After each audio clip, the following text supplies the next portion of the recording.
예수님께서는 이 땅에 하나님의 뜻을 이루시기 위해서 인간의 몸을 입고 찾아오셨습니다. 하나님의 뜻이라고 하는 것은 어렵지 않습니다. 모든 인류가 구원을 얻는 것입니다. 구원을 얻는다라고 하는 개념은 단순히 어디부터 건짐을 받는 것이 아니라 다시 거룩하신 하나님과 교제하고 하나 되는 것에 이제 목적이 있는 겁니다. 그래서 예수님께서는 그것이 우리가 가지고 있는 종교의 열심이라든지 도덕적인 기준에서 불가능하기 때문에 예수 그리스도가 이 땅에 오셔서 그 문제를 직접 해결해 주시는 방법이 십자가가 되는 겁니다. 근데 이런 방식을 그 당시 율법을 알고 있었던 또한 종교 지도자들은 기뻐하지 않았습니다. 그래서 그들은 이 땅의 것에 목숨을 걸고 이 땅의 것에 욕심을 두면서 하나님의 것을 거부하는 지경에 이르게 됐죠. 그래서 얼마 전에 어떤 일이 있었냐면 예수님께서 성전을 정결케 하시면서 성전의 본래 목적이 하나님과 인간이 하나 되는 그 목적을 회복하시는 시간 가운데서 그들은 불편함을 느끼고 예수님께 공격적인 질문을 했던 부분이 있습니다. 요한의 세례에 대한 질문이었죠. 그 요한의 세례가 어떻게 된 것이냐, 권위가 어떻게 된 것이냐라고 질문했을 때 예수님께서는 요한의 세례를 언급하시면서 오히려 역 질문을 통해서 그들을 당황하게 만들었던 적이 있습니다.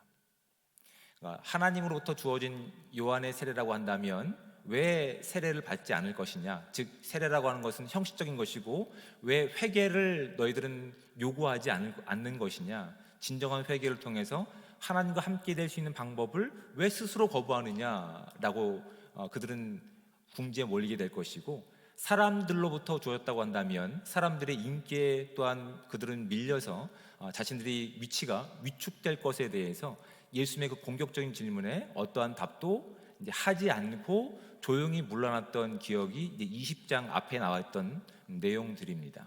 그리고 그들은 바보가 아닌 이상 칼을 갈고 나온 겁니다.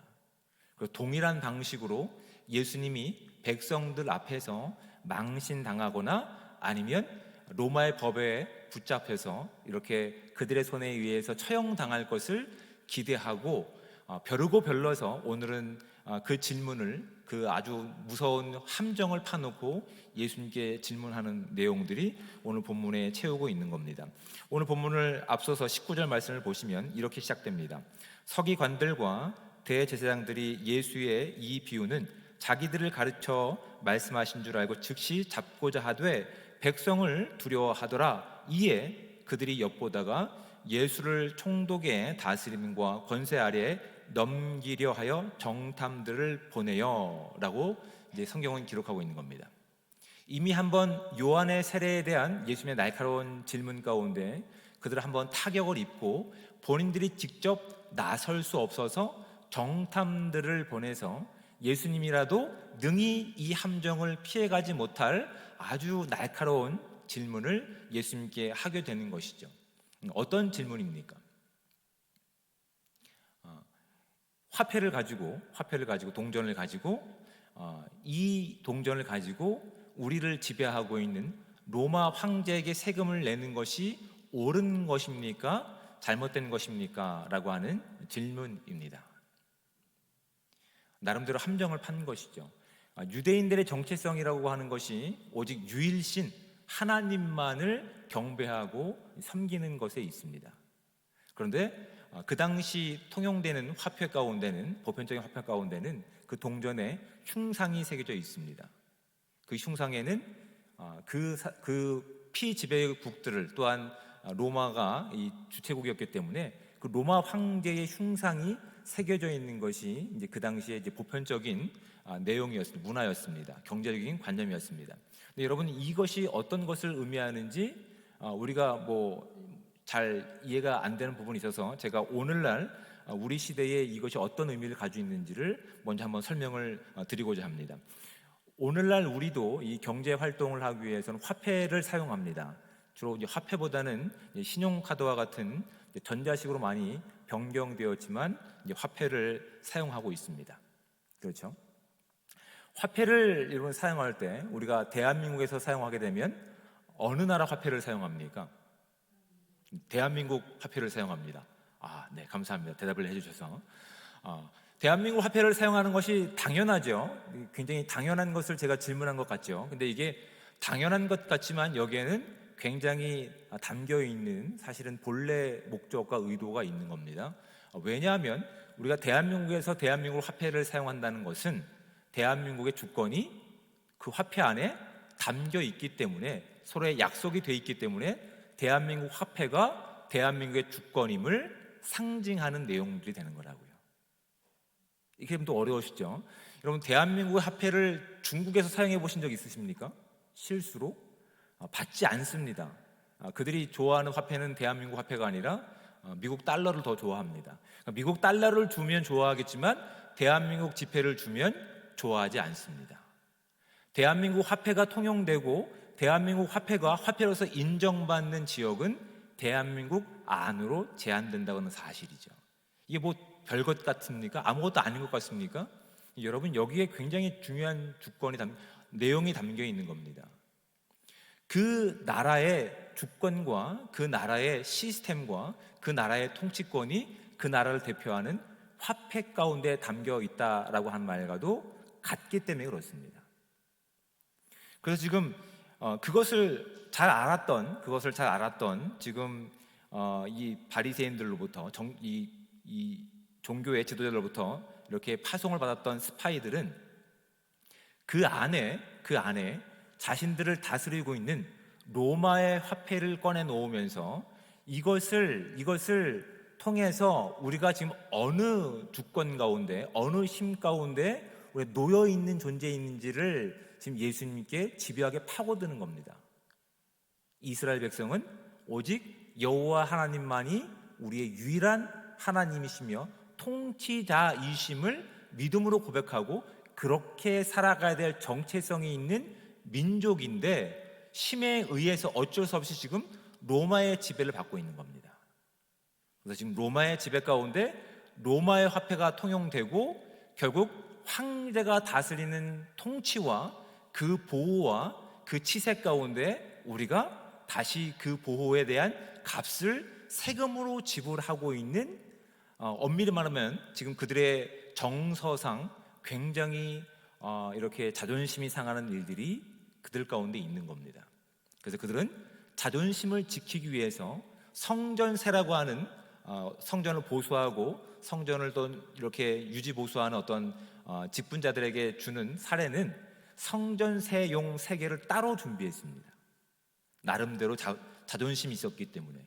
그래서 그 당시에는 주로 통용된 화폐가 세 가지가였습니다. 하나는 제가 지금 말씀드렸던 보편적으로 로마에서 통용되고 있는 보편적인 로마 화폐가 있었고요. 성전세로 사용되고 있는 성전세용 화폐가 따로 있었습니다. 그리고 그렇게 이제 창기와 놀아나기 위해서 그렇게 화대를 지불하는 화대용 화폐가 있었습니다. 그런 나름대로의 그 동전에는 각자 의미를 가지고 있는, 각자 힘을 상징하고 있는 내용들이 새겨져 있었다는 것이 이 당시에 보편적인 이제 문화였던 것이죠. 그들이 지금 예수님께 찾아가서 예수님도 어찌할 수 없는 선택을 통해서 스스로 무너지든지 아니면 로마의 앞잡이가 되든지 둘 중 하나를 선택할 수밖에 없는 교묘한 지금 질문을 지금 스파이들을 통해서 예수님이 지금 받고 계시는 겁니다. 그래서 예수님께서 그들의 질문을 22절 보십시오. 우리가 가이사에게 세를 바치는 것이 옳으니이까 옳지 않으니이까 라고 질문합니다. 예수님께서 그들의 관계를 이미 알고 계셨다라고 23절에 말씀하시면서 24절 말씀을 보십시오. 그 황제의 흉상이 새겨져 있는 데나리온 하나를 예수님께서 나에게 보이라라고 말씀하십니다. 그리고 어떻게 합니까? 그 질문을 했던 스파이들 주머니에 어떤 것이 있는 겁니까? 그 데나리온, 황제의 흉상이 있는 데나리온이 쑥 끄집어 나오는 겁니다. 그리고 이제 예수님께서 이렇게 대답을 하시죠. 보아라, 누구의 형상과 글이 여기에 있느냐? 대답하되 가이사의 것이니이다라고 얘기를 합니다. 지금 예수님을 이렇게 함정에 빠지게 하려고 했던 지금 스파이들은 자신들은 마치 경건한 유대인인 마냥, 자신들은 마치 어쩔 수 없이 지금 로마의 힘 가운데서 끌려다니고 있는 이 억울한 상황 가운데서 우리는 어찌할 수 없습니다. 그러니 적어도 사람들이 추앙하고 있는, 적어도 사람들이 당신을 메시아로 인정하는 이 시간 가운데서 가장 현명한 답을 주십시오. 근데 그들은 지금 이중적인 모습을 보이고 있는 거라고요. 겉으로는 자신들은 경건한 유대인의 모습을 가지고 있는 것 같이 보이지만 결국 누구의 주머니에서 이 데나리온이 나온 겁니까? 자신들의 주머니에서 이 데나리온이 나오면서 스스로 자신들의 약점이 들통나는 겁니다. 겉으로는 나는 경건한 유대인이고 하나님만이 나의 유일한 하나님이시며 우리는 하나님이 통치하시는 거룩한 백성입니다 라고 이야기하고 있지만 사실 그들의 주머니에는, 그들의 마음에는, 그들의 삶에는 누가 다스리고 있습니까? 로마 황제의 물질 만능주의가, 지상의 성공주의가, 아니면 기회주의가 그들을 지금 다스리고 있는 거라고요. 예수님께서는 그들의 날카로운 함정 같은 질문 가운데서 그들의 본심을 드러낼 수 있는 기회를 통해서 그들이 지금 무엇을 반영하고 있는지를 스스로 점검할 수 있는 기회를 주고 계시는 거라고요. 그들은 말로는 의롭다고 얘기합니다. 말로는 독립을 이야기한다고 얘기합니다. 말로는 하나님만이 우리를 다스리시고 통치하시는 유일한 하나님이라고 이야기합니다. 하지만 그들의 뒷면에는, 이면에는 그건 별로 관심 없습니다. 하나님이 정말 다스리시는 백성이라고 한다면 하나님께서 왜 이 땅 가운데 예수 그리스도를 보내셨는지가 그들의 유일한 관심거리가 되었어야 됩니다. 하나님은 죄로 인해서 하나님과 관계가 갈라진 이 어리석은, 이 무지한 죄로 인해서 바른 것을 바라보지 못하는 그들 가운데서 예수 그리스도의 구속하심과 용서하심을 통해서 하나님과 관계를 회복하시는 목적이 거기 있는 겁니다. 거기는 이방인이나 헬라인이나 또한 유대인이나 아무 상관이 없습니다. 그런데 하나님을 사랑한다고 하면서 정작 그들의 이면에는 하나님을 주인으로 인정하지 않고 하나님 말씀 가운데 순종하고 있지 않습니다.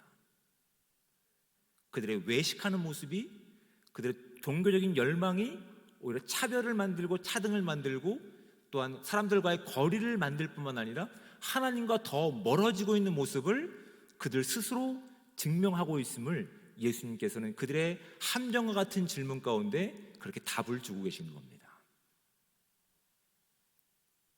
이 질문 가운데 그들은 알았습니다. 예수님이 무슨 말을 하고 계시는지.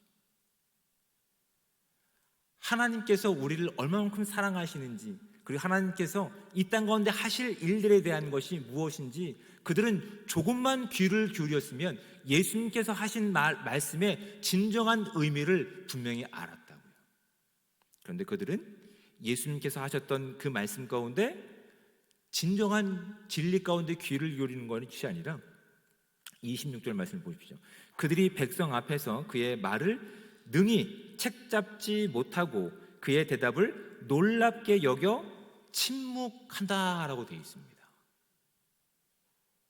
여러분, 이 침묵하는 내용 가운데 이미 그들은 누구의 권위 가운데 복종하고 있냐면 하나님의 권위 가운데 복종하고 있는 겁니다. 그들이 인정하지 않았지만 예수님께서 하나님이 보내신 유일하신 구원자이심을 예수님께서 대답하신 그 대답 가운데 침묵을 통해서 그들은 원치 않았지만 침묵을 통해서 진짜 통치자가 누구신지를 그들은 간접적으로 알게 되었다는 사실을 본문이 우리 가운데 말씀하고 있는 거라고요. 여러분, 창세기 14장에 보시면 아브라함이 있습니다. 아브라함이 등장합니다. 아브라함이 조카 롯을 구하기 위해서 소돔과 이제 고모라를 그 지역에 있는 이 연합군과 함께 전쟁을 치렀던 내용이 창세기 14장에 기록되고 있습니다. 잘 훈련된 318명의 사병을 거느리고 조카 롯을 구하기 위해서 연합군대를 맞서 싸워서 승리하고 돌아옵니다. 아마도 아브라함은 그때까지 그렇게 생각했을 겁니다. 이 전쟁을 참가한 동기가 분명하고 정의로웠기 때문에, 아니면 내가 잘 훈련된, 잘 조직된 318명의 내 사병들이 이 전쟁의 승패 여부가 결정되었을 것이라고 아마 이렇게 암묵적으로 그가 생각했을 겁니다. 근데 그 전쟁의 승패는 누구에게 달려 있는지를 본인이 몰랐을 때에 멜기세덱이 그에게 찾아가서 그의 이 승리를 축하하면서 당신은 찬양하십시오, 당신에게 승리를 주는 하나님께 찬양하셔야 됩니다 라고 이 승리가 누구로부터 비롯됐는지를 알게 했습니다. 그래서 아브라함이 한 것이 무엇입니까? 비로소 깨닫게 되는 것이죠. 그렇구나, 이 전쟁이 하나님께서 나를 보호하시고 하나님께서 인도하셔서 하나님의 방식으로 승리하게 된 전쟁이었구나. 그래서 아브라함이 그것을 알게 되었을 때 어떻게 합니까? 하나님께 그 승리에 대한 10분의 1에 대한 감사의 반응을 보이는 장면이 이제 창세기 14장에 등장하고 있는 내용들입니다. 아브라함은 몰랐다 칩니다. 하지만 이제 하나님의 백성으로서 훈련받고 하나님의 백성으로서 많은 사람들을 하나님과 화해시키고 다시 하나님께서 이 땅에 원하시는 뜻을 바르게 살아내야 될 종교 지도자들이 지금 자신들이 가지고 있는 왜곡된 생각을 가지고, 사실은 자신들이 지배하고 있는 물질을 가지고, 자신들이 지배하고 있는 권세를 가지고 하나님께서 꿈꾸고 계셨던 그 권세가 아니라 자신들의 권세를 누리고 있음을 지금 본문은 우리 가운데 지적하고 있는 것이라고요. 이 소식을 다 들었지만 결국 그들은 누구의 권세를 살기를 원하고 있는 겁니까? 하나님의 권세를 살기를 스스로 거부하고 있는 모습을 우리가 본문을 통해서 발견하게 됩니다. 여러분, 하나님께서 이 땅에 오셔서 아브라함을 선택하셔서 하나님께서 이 땅에 하실 일들에 대한 그 내용들을 다 알게 하시면서 우리 가운데 요구하시는 내용들이 있습니다. 너희들의 시간과 너희들의 모든 관계와 너희들의 모든 그 산업의 여건 가운데서 누가 진정한 왕이냐라고 하는 사실을 아브라함을 통해서 그것을 증명하시기를 기뻐하셨습니다. 당신을 지속적으로 우리 가운데 보여주셨습니다. 그것을 비로소 알았던 아브라함이 자신의 손에 쥐어진 어떤 것을 가지고 그것을 하나님께 만족하거나 기쁨의 요구로 삼은 것이 아니라 하나님을 믿게 되었을 때 하나님께서 그 바른 믿음에 가지고 옳다라고 의롭다라고 여겨주셨던 부분들이 창세기에 기록되고 있는 겁니다. 하나님께서는 그렇게 우리의 모든 삶 가운데서 아브라함을 믿음의 사람으로 세우셨던 것처럼 이스라엘 백성들을 모든 이 땅 가운데서 거룩한 백성으로, 하나님을 소개하는 백성으로 이 땅 가운데 세워주신 겁니다. 하지만 그들은 표면적으로는 하나님의 이름을 얘기하고 있지만, 표면적으로는 하나님께 예배하고 거룩한 모습을 예배하고 있지만, 사실은 그들의 삶을 지배하고 그들의 삶을 유지하고 있는 방식은 하나님의 주권과 하나님의 은혜가 아니라 자신들의 힘의 원천이었음을, 결국 그들이 기회자이었음을 스스로 발견하게 하는 내용들이 오늘 본문이 우리 가운데 채우고 있는 내용들입니다. 이 말씀은 단순히 우리가 세금을 어떻게 내라라고 하는 말씀이 아니라 우리의 근본적인 우리의 삶에 있어서 우리가 무엇을 인정하고 살아가느냐에 대한 질문이기도 합니다. 여러분, 로마서 13장 1절 말씀 가운데는 사도 바울은 이렇게 기록하고 있습니다. 각 사람은 위에 있는 권세들에게 복종하라. 권세는 하나님으로부터 나지 않음이 없나니 모든 권세는 다 하나님께서 정하신 바라. 로마서 11장 31절은 이렇게 이야기합니다. 이는 만물이 주에게서 나오고 주로 말미암아 주에게로 돌아감이라. 그에게 영광이 세세에 있을지어다 라고 사도 바울은 로마서에서 이렇게 기록하고 있는 겁니다. 로마서를 읽고 있는 교회 공동체 가운데서 여전히 유대인 출신과 비유대인 출신, 즉 이방인 출신들이 모여서 자신들에게 주어진, 자신들을 이끌고 가신 주체에 대해서 서로가 가지고 있는 편견과 선입견으로 하나 되지 못하는 그런 공동체 가운데 사도 바울은 그 본질적인 질문을 그들 가운데 하고 있는 겁니다.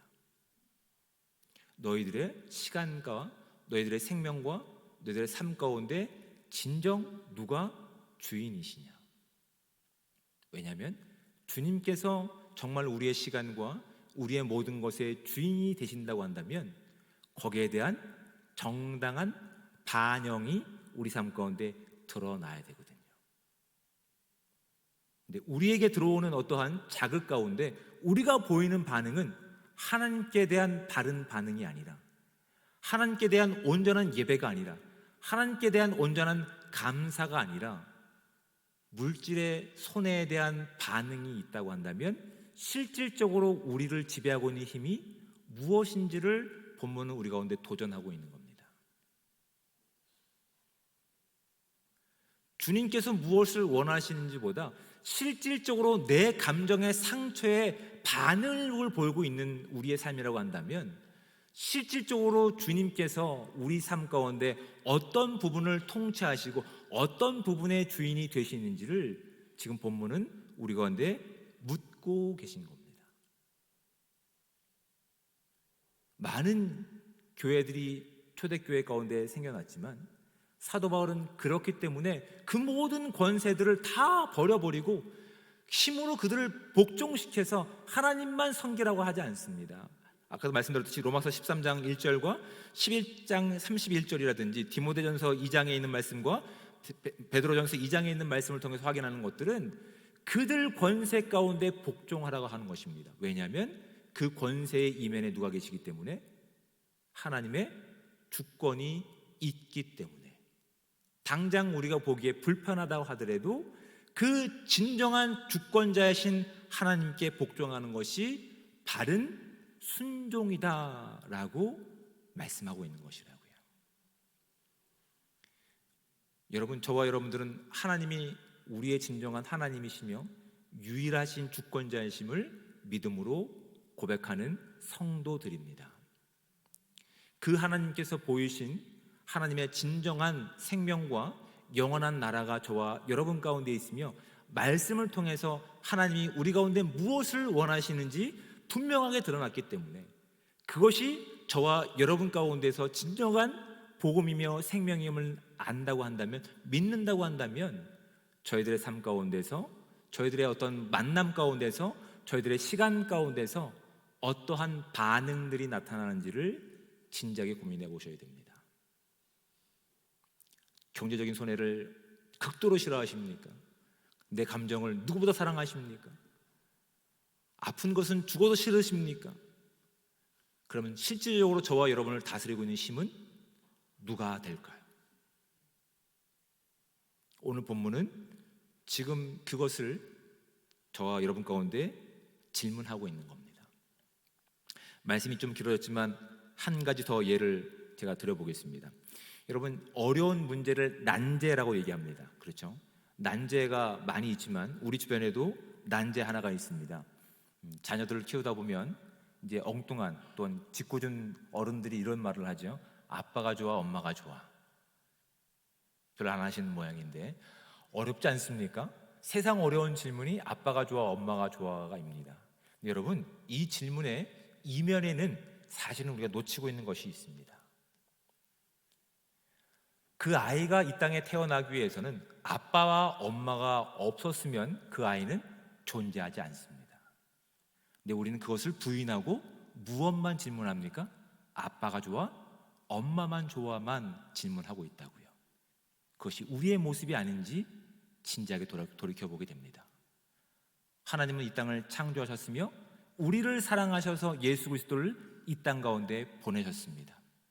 그리고 죄로 인해서 갈라질 수밖에 없었던, 멀어질 수밖에 없었던 그 관계를 예수 그리스도 십자가 가운데 화목케 하시고 다시 한번 걷게 하시는 하나님의 주권과 능력과 생명이 그 십자가 가운데 저와 여러분 가운데 선물로 주어진 것입니다.